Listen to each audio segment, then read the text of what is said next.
Ladies and gentlemen, welcome on board. To watch The captain more, has subscribe. turned on the fasten seatbelt sign. Please take your seats and fasten your seatbelts. We remind you that this is a non-smoking flight.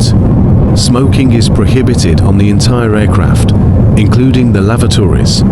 Tampering with, disabling, or destroying the lavatory smoke detectors is prohibited by law. If you have any questions about our flight today, please don't hesitate to ask one of our flight attendants. Thank you. Some we are going to get here.